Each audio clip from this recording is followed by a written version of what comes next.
Düz bir ildən çoxdur ki, ölkəmizdə yararlılıq müddəti bitən avtomobillərin utilizasiyasına start verilib.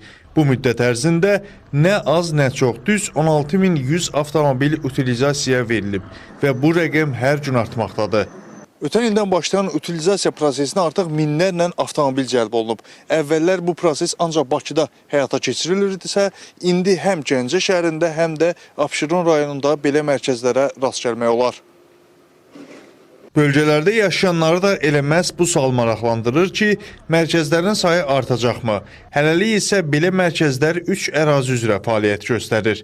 Avtomobil qəbulunda indiyədək ən böyük pay düşür paytaxtın üzərinə, təxminən 12.000 avtomobil. Gəncə və Abşerona gəldikdə isə hər məntəqədə 2.000-dən çox avtomobil istismardan çıxarılıb. 100-ə yaxın kənd təsərrüfatı texnikası və 30-dan çox sənaye və tikintidə istifadə olunan texnikalarda artıq utilizasiyaya qəbul edilib və bu sayı getdikcə artmaqdadır. Halbuki əvvəllər biz daha çox M1 təsnifatlı minik nəqliyyat vasitələrinin daha çox utilizasiyaya verildiyinin şahidi olurduq. Avtomobilini məhv etməyə verənlər ya bir dəfəlik ödəniş alır, ya da güzəştli şəkildə avtomobil əldə edirlər. M1 təsnifatlı nəqliyyat vasitələri üzrə güzəşt məbləği 1500 manat və müvafiq olaraq 70% həcmində bir dəfəlik ödəniş isə 1050 manat həcmində müəyyən olunubdur. Bununla yanaşı digər təsnifatlar üzrə M2, N2 və eyni zamanda M3 və N3 təsnifatlarında 2000 və 3000 manat məbləğində güzəşt məbləği nəzərdə tutulub ki, bunlar da müvafiq bir dəfəlik ödənişdə 1400 və 2100 manat bir dəfəlik ödənişə bərabər olur. Nəqliyyat vasitələrinin utilizasiyası proqramı çərçivəsində 889 ədəd yerli istehsal yeni nəqliyyat vasitəsi güzəştli şərtlərlə satılıb.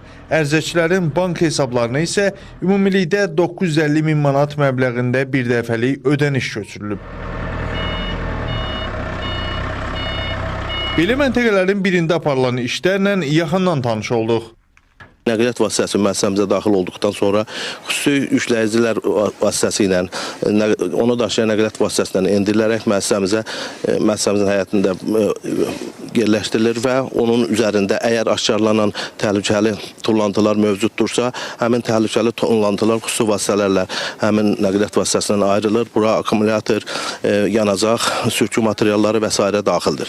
Bundan sonra nəqliyyat vasitəsi metal hissələri ayırmaq üçün xüsusi şireyderə atılır və həmin şireyder vasitəsilə metal hissələri ayrılır.